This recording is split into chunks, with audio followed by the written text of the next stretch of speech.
Hey guys, coming at you again with another video of mine. Yeah, I know, this time it's indoors because it's 30 degrees and I'm not going outside to the park, I'll die. Okay, for this video, I'm going to give you a bit of context before I go into the main meat of it. So, a few months ago, my sister invited a few of her friends around to the house to just hang out. You know, normal thing that happens once in a while. You know, nothing to it. They stayed in their room all night, it was fun. So, suddenly, it was about, I don't know, maybe midnight. One of her friends, Dom, randomly texted me something on Messenger, yeah, the Facebook Messenger, something stupid, which was trying to remember. I think it was something like, "Hey Chris, do you want to kiss trees?" Yeah, something that's stupid, and I responded even more stupidly, yes, and I don't know, they won't let me. Yeah, and what followed was basically a huge long conversation between us two, basically upping each other in terms of the weirdness, and essentially creating this incredibly fabricated story, you know, that involved things like wildlife and battles and characters, all this weird thing. This lasted from like midnight till 4 o'clock in the morning. You know, I would send, you know, I will admit I kind of started it off.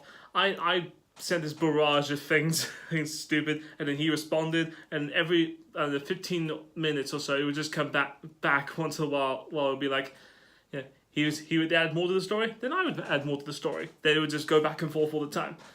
So that happened, and that's just been, you know, there on my phone for a while now, because my sister was really happy that like most of his time was spent just talking, you know, stupid, weird woodland creatures with me. But like to get into the mix of this, you know, as to why I'm doing this video. One night a while ago, I got bored and ended up looking at that, and I decided to just write something about it.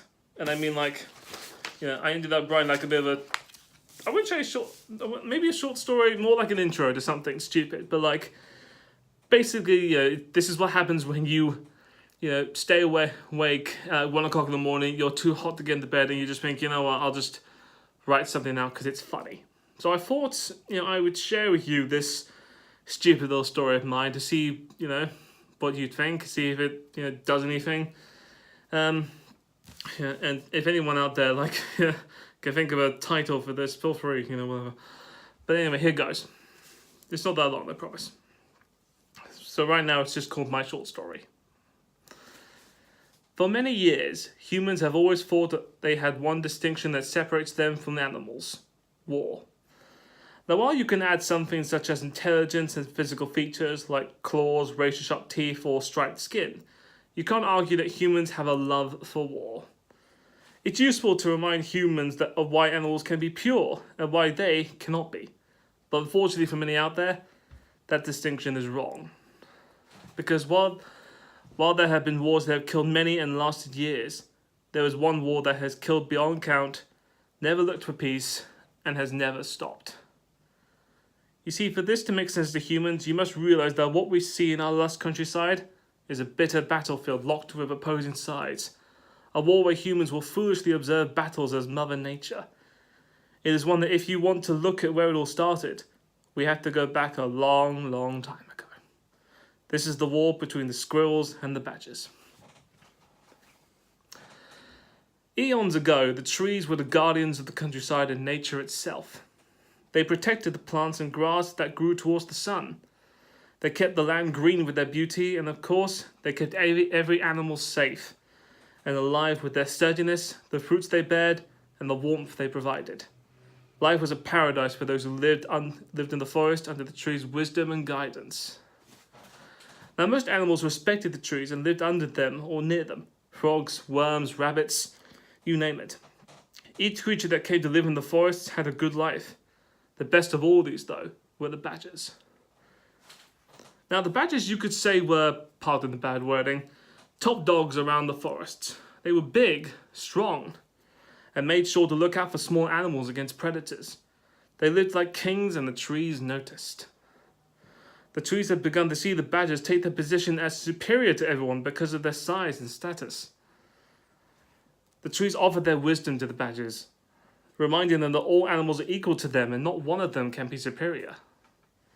However, the badgers offered their counter-argument towards the trees, and that because they stave off predators, and make the ground sturdy for them, for any creature that burrows beneath them, then why shouldn't they be considered superior?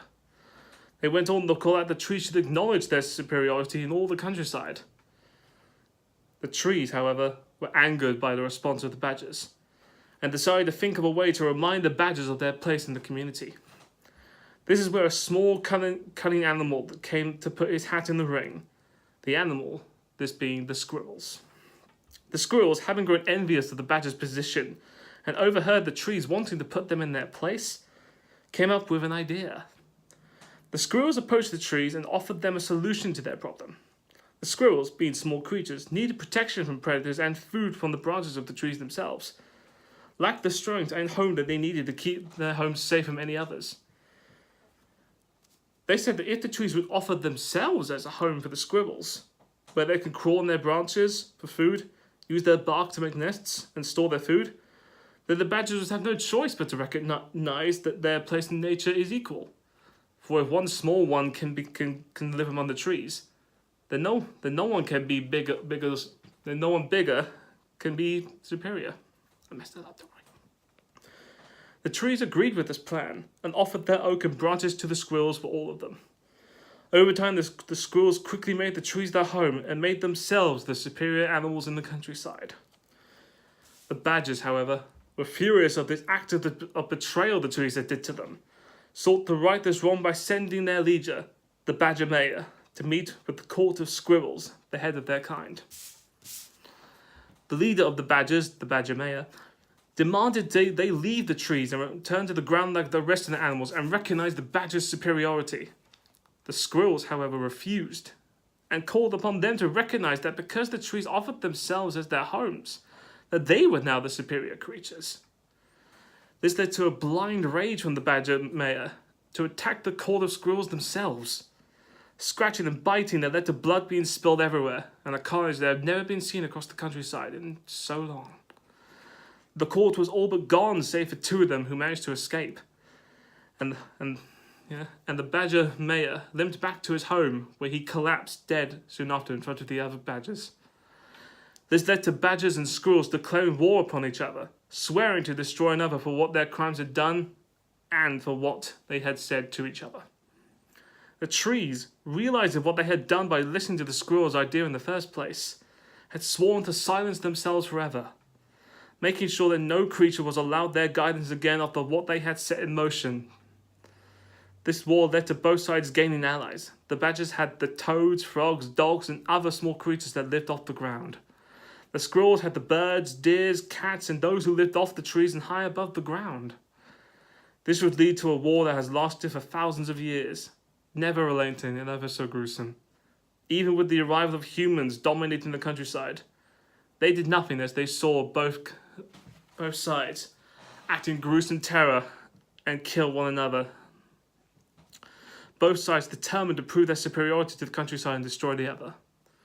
Humans have made it more difficult with their interference with their homes, roads, and general presence in the countryside. Some still think that the legends of the trees are true, that one day they will break their silence and provide us the wisdom and guidance we need. I get the feeling this war is coming to an end. I don't know how or when, but I know this war cannot continue forever. I pray to the trees it doesn't continue.